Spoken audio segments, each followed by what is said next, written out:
when he was stuck creatively. He would come into the room, in my room in the house, and he would say, "Has anything interesting happened to you lately?" So I knew he was stuck. He was looking for something to do. Carroll O'Connor didn't just dislike Rob Reiner.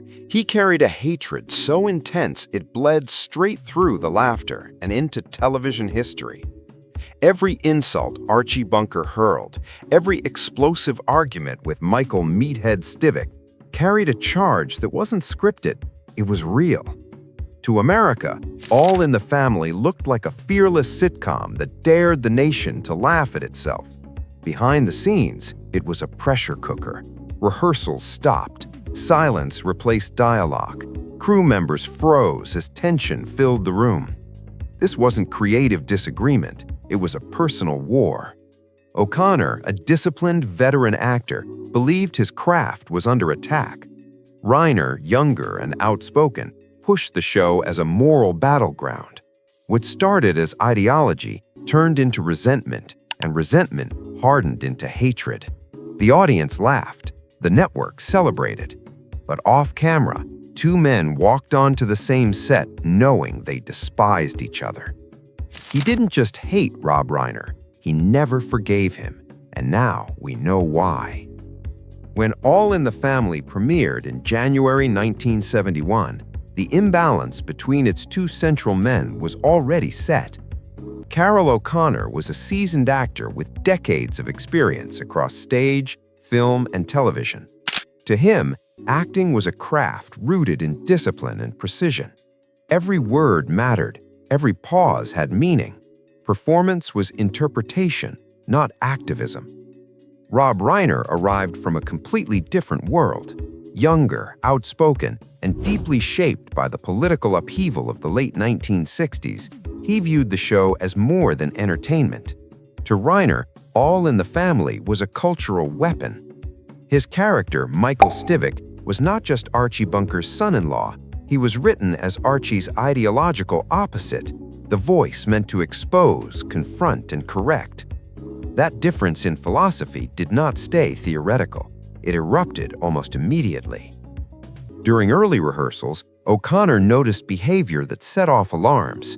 Reiner did not wait for direction. He interrupted table reads. He challenged line deliveries. He questioned the moral framing of scenes, insisting that Archie must always be clearly wrong and decisively defeated. To O'Connor, this was not collaboration, it was confrontation. Rehearsals stalled repeatedly as Rob Reiner argued that certain scenes softened Archie Bunker's bigotry too much. He pushed for clarity, insisting Archie needed to be exposed and defeated without ambiguity. Carroll O'Connor pushed back just as hard. To him, Archie's power came from being recognizable, not ridiculed. The character was unsettling precisely because he felt human. Turn him into a caricature and the danger vanished. Strip away that complexity and the entire character collapsed. The tension escalated fast. O'Connor began stopping rehearsals mid-scene. He didn't shout. He didn't insult anyone. He withdrew. He stared. He refused to continue until the room settled into silence. Sometimes he folded his arms in quiet defiance. Other times he leaned back and broke eye contact entirely, shutting the moment down without a word. These pauses weren't accidental or emotional outbursts. They were calculated acts of resistance. O'Connor was asserting control without confrontation, drawing a boundary that everyone in the room understood immediately. The message was unmistakable and absolute. You do not run this set. Jean Stapleton, who played Edith Bunker, later admitted privately that the atmosphere between the two men was uncomfortable but controlled. She noticed how O'Connor physically leaned away whenever Reiner spoke off script, how his body language closed off in silent protest. The tension was visible, even when no words were spoken. As All in the Family exploded into the most-watched sitcom in America, creator Norman Lear began to realize that the ideological conflict driving the show did not stop at the script. What worked so powerfully on screen was bleeding into real life. The clash followed the actors onto the soundstage, into rehearsals, and into moments so tense that production itself came to a standstill. The laughter audiences heard masked a pressure cooker behind the cameras. One incident became legendary among cast and crew. After another challenge from Rob Reiner, Carroll O'Connor abruptly stopped a run-through mid-scene. He didn't shout or argue. He simply turned toward Norman Lear and said nothing. The silence spread across the studio as cameras rolled and the crew froze.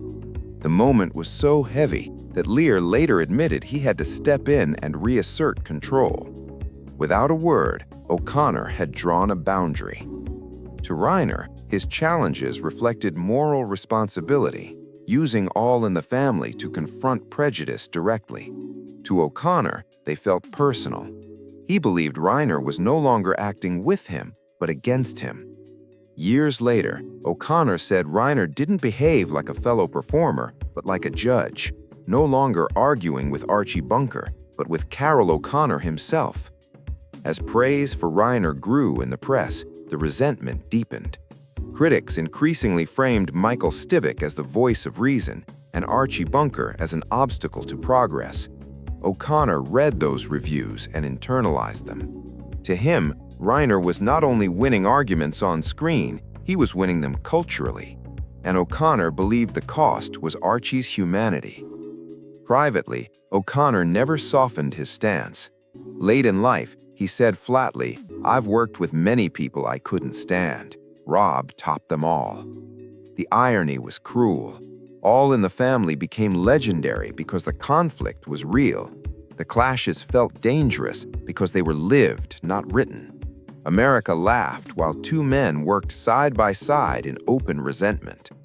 When All in the Family ended in 1979, the hostility didn't fade. It lost its audience.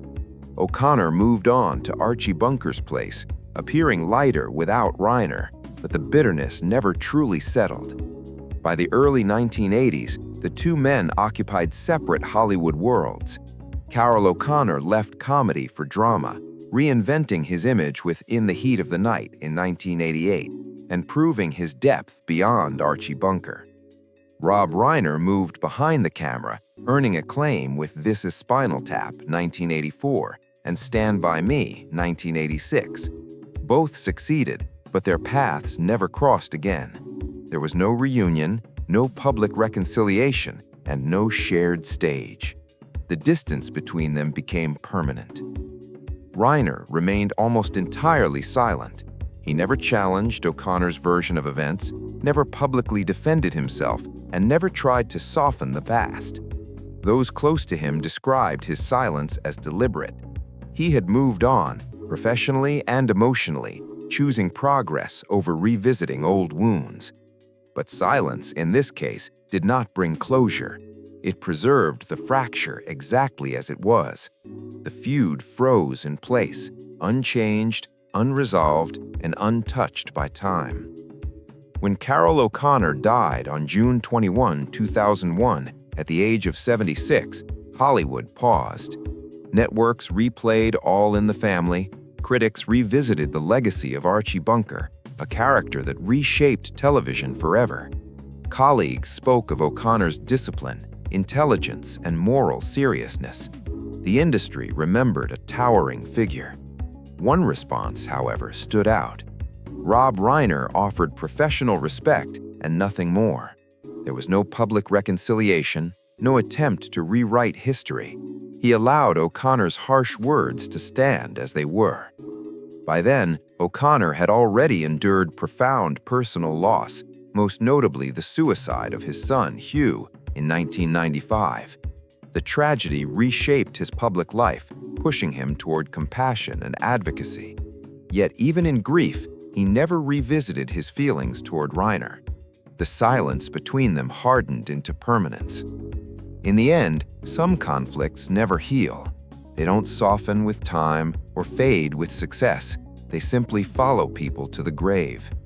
Carroll O'Connor and Rob Reiner never found closure, only silence. Was it artistic integrity, wounded pride, or something far more personal? We may never know. But when the laughter faded, what remained was unresolved truth. If this story changed how you see Hollywood, like, share, and subscribe, because the real drama often happens after the cameras stop rolling. Thanks for watching.